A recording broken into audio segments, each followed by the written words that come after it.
A lot of people pretend that they exercise on cruise ships, but the empty gyms and full buffets beg to differ. On Scarlet Lady, people actually do work out between pizzas. So here's every machine in the gym, every sports option, healthy eating, and more. Here, ladies and gentlemen, we go.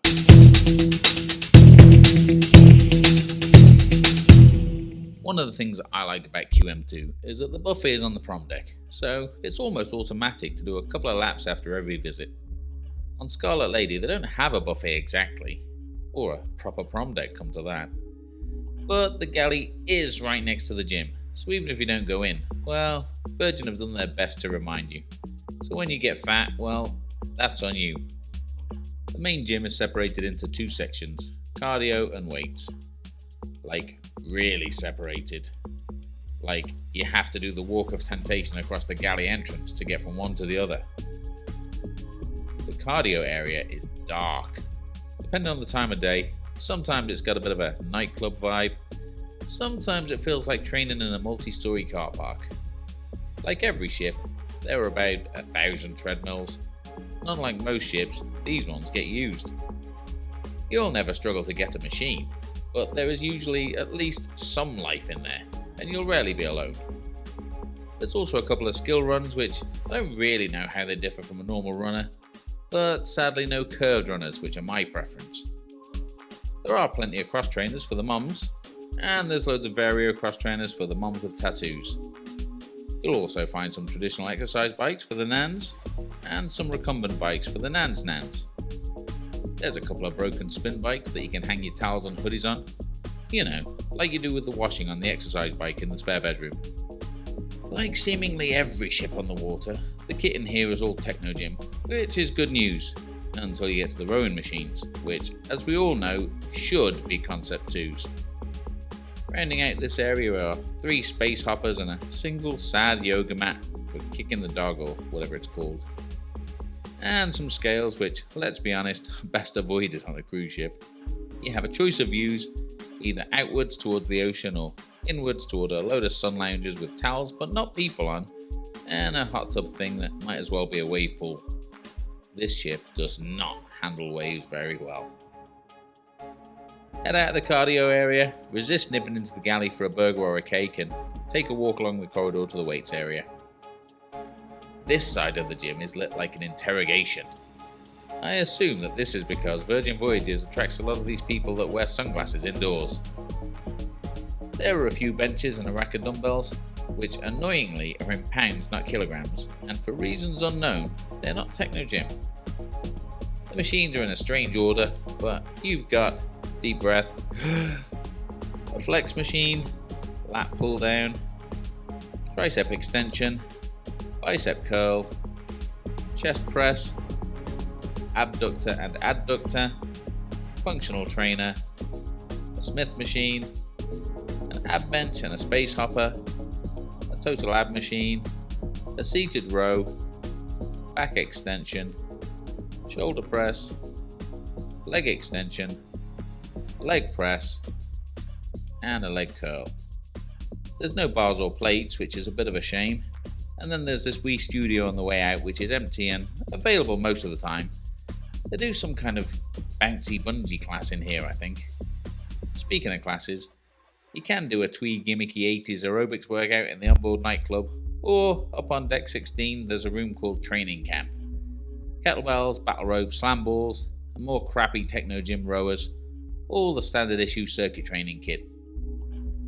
There are only a couple of classes a day, and the rest of the time this place is empty, so you can use it to do your own training.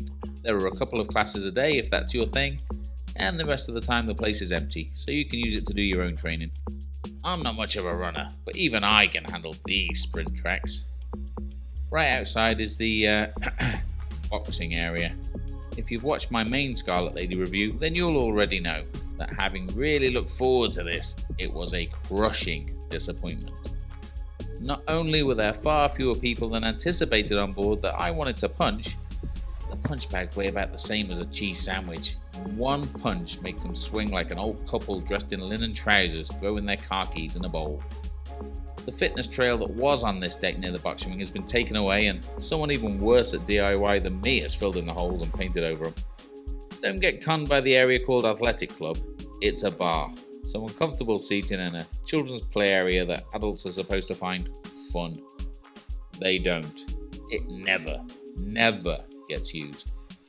The multi-sports court is also up here, and whilst it's got a bit of a boys in the hood vibe, and it is a bit of a weird shape, there's always someone milling around to play basketball or pickleball with, and as it turns out, if you make tennis smaller and slower so that people can return a serve without 18 months of training, it's pretty fun.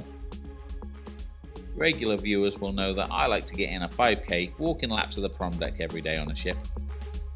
But unless, I don't know, Gandhi or the Dalai Lama book a cruise with Virgin, nobody is patient enough to do laps of this awful prom deck. At the front, there's a spooky dark tunnel. At the back, you've got to negotiate your way through a selection of incredibly uncomfortable seating and the occasional sleeping drunk. And along the lengths, you're faced with weaving in and out of windbreaks and room dividers and seating. And the sound of that awful plastic flooring squeaking with every step got right on my teeth. What you do have on here is a running track. Virgin Voyages will tell you that one lap of the track is 255 metres, and they'll also tell you that 6 laps is a mile. You're probably more easygoing than me, but even now, a couple of weeks after disembarking, just thinking about Virgin flip-flopping between units, well, it makes me want to punch Branton in his leathery old face. Anyway, 20 laps will tick off your 5k. The running track was also pretty popular, so if you want to use the yoga area that some dreadful designer decided to stick right in the middle of it, well, you'll have to take your chance when you get it and do your relaxing meditating really quickly. The fitness offering on Scarlet Lady has a few misses, but overall it's a nice solid hit. Better than most cruise ship offerings, and because almost everything else on board is so uncomfortable, it doesn't really take that much willpower to get a workout in. Of course, if you are watching this deep into a cruise ship gym tour, then you'll know that training is only half the battle. You cannot out-train a bad diet. And on Scarlet Lady, the diet is bad. I mean, it's great, but bad. Watch my dining review for the full rundown, but essentially, there's a great salad station in the galley, some grab-and-go fruit boxes, and of all the restaurants, Gun Bay is the least catastrophic for your abs. But it's better than other restaurants in the same way that a kick in the groin is better than a bullet to the head. The food is great, but it ain't good for you. If you want my advice, just eat what you want and bash out a few extra reps and jog a few more laps. I mean, if you don't, well, why are you still watching? Scarlet Lady is far from my favourite ship, but the food is really good, although unfortunately it's also really bad. And the fitness facilities are the best on any ship I've been on in a long time, maybe ever. Keeping trim on Scarlet Lady, done.